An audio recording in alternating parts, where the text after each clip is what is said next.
మత్తయి రాసిన సువార్త 28వ అధ్యాయం 20 వచ్చింది చాలు. 20, 21. నేను మీకు ఏ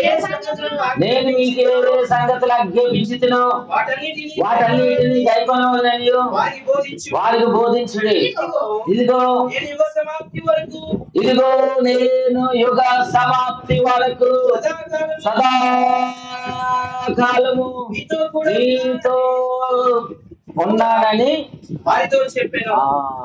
యుగ సమాప్తి వరకు అంటే ఎవరంటారు? యేసయ్య అంటున్నాడు, ఇదిగో నేను మీతో కూడా ఉన్నాను. హల్లెలూయా, నేను మీతో కూడా ఉన్నాను. ఎప్పుడు వరకు ఉంటావయ్యా?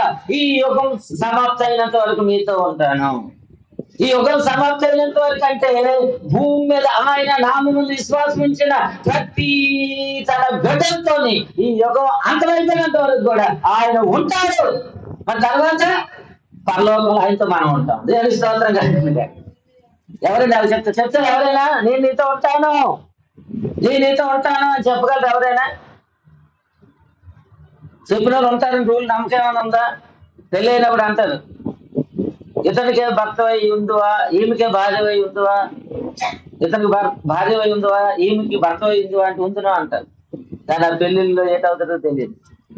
తనకి నచ్చినట్టు జరిగితే అటు వెళ్ళిపోతుంది. ఈ వాగ్దానం పంచిపోతుంది.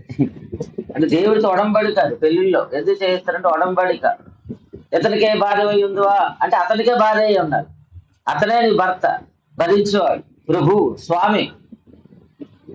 చూడండి, చాలాసార్లు నీకు తెలియదు, నార్త్ ఇండియాలోకి వెళ్ళిపోతే స్వామి అన్న వాళ్ళు ఉన్నారు. భర్తను ఏమంటారమ్మా? స్వామి. ఇంకా రాజులు, మీరు పాత సినిమా రాజుల సినిమాలు చూసే ఉంటారు, స్వామి అని అంటారు, ప్రభు అని కూడా అంటారు. భార్య భర్తను ప్రభు అంటారు, అంటే పరిపాలించేవాడు అని అంటారు. మనం ఎప్పుడో బొబ్బిలి విజయనగర చరిత్ర కోసం పాలు నేను మాట్లాడుతుంటే చెప్పాను మాట. ఆ యుద్ధాల్లో అప్పుడు రాజులు చనిపోతాయి అంటే భార్యలు అంటే చనిపోయేవారు. అంటే వాళ్ళు ఆ బొబ్బిలి యుద్ధంలో ఇక్కడ భర్తలు, ఆ సైనికులు, సైన్యాధిపతులు, రాజు చచ్చిపోయిన వెంటనే ఆ బొబ్బిలి రాజుగారి కోటలో ఉన్న రాణిలు వాళ్ళ తాలూకా ఆ యుద్ధంలో వాళ్ళ తాలూకు భర్తలు ఎవరైతే యుద్ధంకి వెళ్ళి చచ్చిపోయారో వాళ్ళ తాలూకా వారందరూ కూడా వారంతలు వారికి వారే చనిపోయారంట.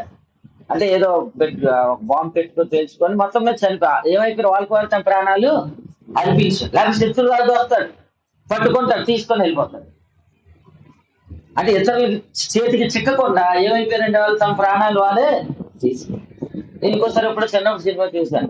ఆ రాజుగారు చనిపోతాడు యుద్ధంలో, కత్తి పట్టుకొని వస్తాడు సైనికుడు.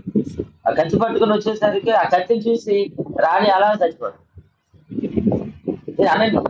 ఎలా చచ్చిపోతారు అంటే నాకు అర్థం లేదు.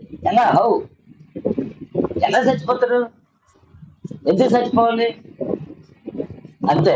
నీకు నా రాజు లేనప్పుడు నేను కూడా పూర్వం అనుకుంటాను.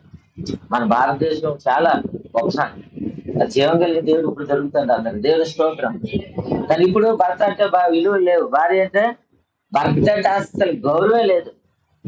నోటికి వచ్చి మాట్లాడటం ఆయన ఒక ఎందుకంటే ఏం చేస్తారంటే వాళ్ళకి రీజన్స్ ఉంటాయి, ఏదో చెప్తుంటారు. ఒక విజయనగరంలో ఒక ఆవిడ ఉంది, అది చాలా బాగుంటది. ఆ సినిమా హీరోని ఎవరు, భూమికి ఎవరు ఉంటారు పాదపుడు, ఆవిడలాగా ఉండేది. అతనేమో మామూలుగా ఉంటాడు.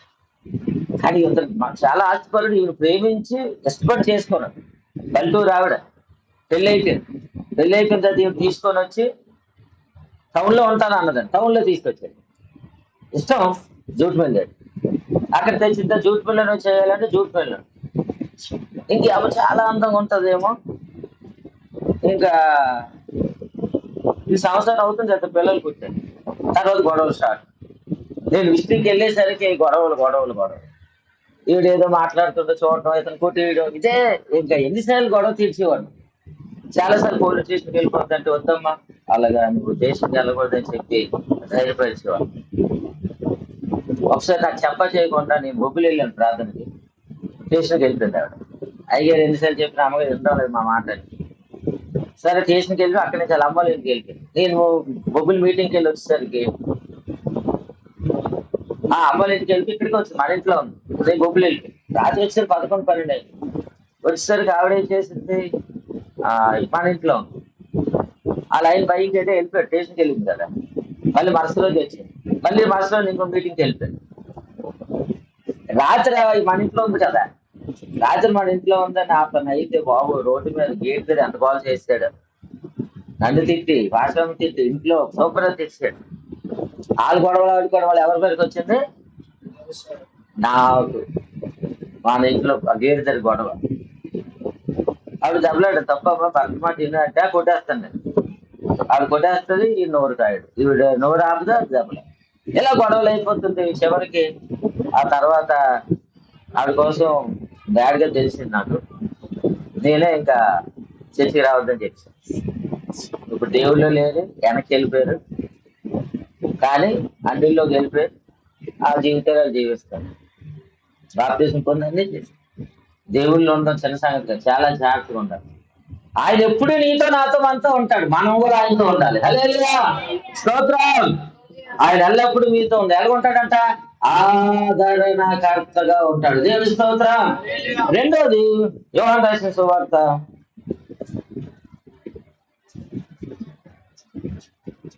16 చదవండి. 16వ అధ్యాయం 8వ వచనం.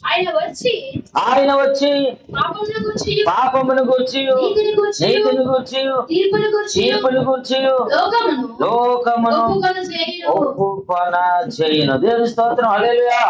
పరిశుద్ధాత్మ దేవుడు వచ్చినప్పుడు అంట మన జీవితంలో చేసే కార్యాలు బాగా గుర్తుంచుకోండి. పరిశుద్ధాత్మ మీ లోపలికి వచ్చిన మీతో ఉన్న ఈ కార్యాలు చేస్తాడు. ప్రతి మానవ జీవితంలో పరిశుద్ధాత్మ దేవుడు పని ఏంటంటే, ఇప్పుడు భూమి మీద ఉన్న పరిశుద్ధాత్మ దేవుడు పని ఏంటంటే ఆయన వచ్చి పాపాన్ని గురించి ఒప్పింపజేస్తాడంట. హల్లెలూయా. దేనికోసం అమ్మా? పాపాన్ని గురించి. రెండోది దేనికోసం? నీతిని గురించి. మూడోది దేనికోసం? తీర్పు గురించి. ఈ రోజుల్లో పాపం అంటే చాలా మంది తెలియదు. మానవుడు జన్మతో పాపంలో పడుతూ ఉన్నాడు. జన్మతో పెరిగి ఏం చేస్తున్నాడు? పాపము చేస్తూ పాపంలో పెరుగుతున్నాడు. పాపంలో పుడతాడు, పాపంలో పెరుగుతున్నాడు, పాపంలో చచ్చిపోతున్నాడు. పాపంలో చచ్చిపోవడం వల్ల ఎక్కడికి వెళ్ళిపోతున్నాడు? చెప్పాలి, ఎక్కడికి వెళ్ళిపోతాడు? పుట్టినవాడు మళ్ళీ జన్మిస్తాడు, జన్మించినవాడు మళ్ళీ పడతాడు. ఇది కాదు బైబిల్ చెప్తుంది. 8:9-20 ఉంటుంది. మనుషులందరూ ఒక్కసారి మృతి పొందవాలని నిర్ణయింపబడిను. అది తర్వాత ఏం జరుగుతుందంట? తీర్పు జరుగుతుందంట. దావీదు భక్తుడు అంటారు, దేవా తండ్రి, నా తల్లి నన్ను పాపంలోనే గర్భం ధరించింది. మనందరూ ఎలా పుట్టామంట? పాపంలో పుట్టాం. పాపంలో పుట్టినాడు ఏం చేస్తాడు? పెరిగి పాపంలో జీవిస్తాడు. ఆ పాపాలు ఒప్పింపు చేస్తాడు పరిశుద్ధాత్మ దేవుడు వచ్చి. హల్లెలూయా. నీ దగ్గరికి వచ్చాడంటే నీ పాపాలు ఒప్పుకో, నీ పాపాలు విడిచిపెట్టు, ఏసే నమ్ముకో, ఏసే రక్తంలో కడగబడు, ఏసే వాక్యం హృదయంలో అంగీకరించు, ఏసే వాక్యం హృదయంలో పెట్టుకో, ఏసు నామమున నీవు విశ్వాసం ఉంచు. ఆయనే రక్షకుడు, ఆయనే జీవాధిపతి. ఆయన ఎవరు? జీవాధిపతి. ఆయన లోక రక్షకుడు. పరిశుద్ధాత్మ ఎవడు చెప్తాడంటే ఏమని చెప్తాడు? మీకు ఏసు కోసం చెప్తాడు. హల్లెలూయా. ఏసు 2020 సంవత్సరాల క్రితం నీకోసం కలవలసిన నువ్వులో ప్రాణం పెట్టాడు, రక్తం కార్చాడు, ఆయన తండ్రి గర్భాన్ని పుట్టాడు. ఇవన్నీ నీతో చెప్పేది ఎవరు అనుకున్నారు? ఎవరు మనుషులు కాదు, దేవుడే చెప్పాడు. హల్లెలూయా. మీరు నేను మనం విన్నాం ఏసీ కోసం. అందుకే ఈరోజు ఇక్కడ ఉన్నాం. ఏసీ కోసం విన్నాం మనం. కొంతమంది ఏం చెప్తారు? ఎండరు బాబు ఏసు పరిశుద్ధంగా పుట్టాడు, ఏసు నీకోసం రక్తం కాల్చాడు, నీకోసం ప్రాణం పెట్టాడు, నీకోసం భయంకరమైన కొరడా దెబ్బలు కాసాడు, నీకోసం రక్తం చిందించాడు, గాయాలు పోలైపోయాడు, వీరికి నలిగి అరిగి కరిగిపోయాడు, మాంసబద్ధగా మారాడు, ఇదిగో 3 దినాలు సమాధిలో ఉన్నాడు, పునరుత్థానం తిరిగి లేచాడు. ఆయన నామమున విశ్వాసం ఉంచితే నీకు రక్షణ, ఆయన నామమున విశ్వాసం ఉంచితే నీకు పరలోకం, ఆయన నామమున బాప్తిసం పొందితే నీకు పరలోకం అని చెప్తూ ఉన్నాడు. పరిశుద్ధాత్మ దేవుడు నీకు నాకు మనకు ఒప్పింపు చేస్తాడు. ఒప్పింపు చేసినట్టు ఏం చేయాలి? మనం ఒప్పుకోవాలి. హల్లెలూయా. పరిశుద్ధాత్మ దేవుడు మనకు ఒప్పింపు చేసినట్టు ఏం చేయాలి? మనం ఒప్పుకోవాలి. రెండో దేనికోసం ఒప్పించేస్తాడంటే నీతి కోసం. నీతి అంటే ఏంటి? దేవుని నీతి. చాలా మంది ఏం చేస్తారంటే పుణ్య కార్యక్రమాలు చేస్తూ ఉంటారు, అన్నదానాలు చేస్తారు, గోదానాలు చేస్తారు, వస్త్రదానాలు చేస్తారు, చాలా మంది భోజనాలు పెడుతూ ఉంటారు, పేదవారిని ఆకలితున్న వారు చాలా చేస్తారు, మంచిదే. కానీ ఆ కార్యాల వల్ల మోక్షం లభించదు. ఆ కార్యాల వల్ల మనుషుడు అది ఆ నీతి కార్యాలు అనుకుంటున్నారే, ఆ కార్యాలు దేవుని దృష్టిలో ఏమని చెప్తుందంట యెషయా గ్రంథంలో వాక్యము, అది మురికి గుడ్డలతో సమానం. నువ్వు 10 మంది పిలిచి భోజనం పెట్టావు, వెరీ గుడ్, కానీ దేవుడి దృష్టికి అది మంచిది కాదు. అంటే రక్షణ పొందితే మంచిది అయిపోద్ది మళ్ళీ. అది కాకుండా నీవు నీ స్వంత నీతి కార్యాలు చేస్తే, నీ స్వంత నీతి పనులు చేస్తే నేను మంచి కోసం చేస్తాను అని నువ్వు అనుకుంటే అవుతుంది. దేవుడు చెప్పాలి నువ్వు చేస్తుంది మంచిది అని. అదే ఆయన శిక్ష అంతటి చేసేమన్నాడంటే మంచిది అన్నాడంట. నిన్ను నన్ను చేసేమన్నాడు మంచిది అన్నాడు. మంచిగా చేసేదే చెడ్డలుమా. దేవుడు ఏమన్నాడు? దేవుడు అంటే మనుషుల్ని యథార్థవంతులుగా సృష్టించాడంట. ఎలా సృష్టించాడమ్మా? నిన్ను నన్ను మనం ఎలా సృష్టించాడు? యథార్థవంతులు. హల్లెలూయా. కానీ మనుషులు ఏం చేస్తున్నారు? వివిధమైన తంత్రాలు, వివిధమైన మంత్రాలు. పండు వచ్చేటి మీరు ఎమ రాలేదు. ప్రియమైన దేవుని బిడ్డలారా, మంత్రాలు తంత్రాలు ఎక్కడ అంటారు? హృదయంలో. ఇది బాబు తంత్ర కొట్టమ్మా అంటారా లేదా? చెప్పండి, ఎక్కడ మాట అది? బైబిల్లో మాట అదండి. బైబిల్ మనుషులకు వస్తుంది. ఎందుకంటే ఆత్మ ఎవరిది? యేసు ప్రభువుని నమ్మినా నమ్మకపోయినా ప్రతి మానవుల్లో ఉన్న ఆత్మ ఎవరాత్మ? ఎవరు పెట్టిన ఆత్మ? నవీన ఆత్మ యెహోవా పెట్టిన దీపం. కాబట్టి ఆ దీపం, ఆ దీపమైన యేసయ్య కోసమే మాట్లాడేది. ఇది ఒక తంత్రగొట్టమ్మా, ఇది తంత్రగొట్టాడమ్మా అంటారా అనరా? అంటే అది అతను తంత్రగొట్టాడు కాదు, ఆమె తంత్రగొట్టలే కాదు. తంత్రగొట్టాడు అక్కడ ఉన్నాడు. ఎవరు? ఆడ తగ్గితే ఆడి ఇడి కలిసి ఉన్నాడు. అది ఆడుతుంటే తంత్రగొట్టలు అయిపోతాం, ఏసైతుంటే యథార్థవంతులు అవుతాం. దేవుని స్తోత్రం. ఎందుకంటే ఈ ఆత్మని, నా ఆత్మని వెలిగించిన వాడు ఎవరు? పరమాత్మ. దేవుని స్తోత్రం. నా దీపము యేసయ్యా నీవు వెలిగించినావు, నా దీపము యేసయ్యా నీవు వెలిగించినావు. సుడిగాలిలో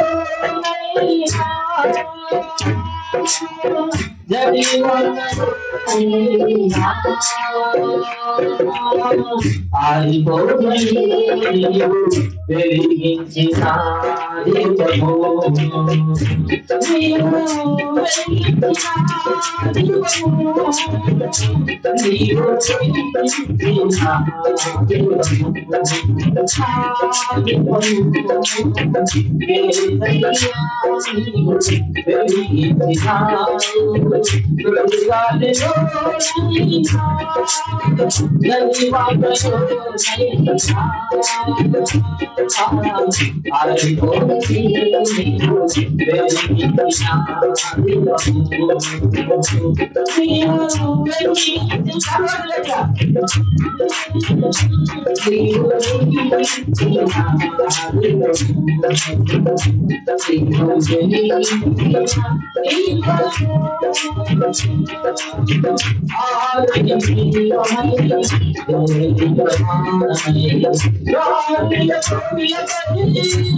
మన దేవుడు ఎవరు వెలిగించాడు? మీ దేవుడు వెలిగించేది ఎవరు? మన దేవుని వెళ్ళాక మన దీపం అంట సుడిగాల్లోనైనా జడివాళ్ళలోనైనా ఆరిపోదంట. ఎప్పుడు? యేసయ్య హస్తపు నీడలు మానవుడు కాపుడు. దేవుని స్తోత్రం. ఎప్పుడంట? ఏసై హస్తము నీడలో మనం ఉన్నప్పుడు వెళ్ళి డాక్టర్ దగ్గరికి వెళ్ళినంత వరకు కూడా బతికాం. ఎవరు బతికించాడు? ఏసయ్యే కదా. డాక్టర్ బతికించాడని వెళ్ళాం, మరి డబ్బులు లేని పరిస్థితి ఏంటి?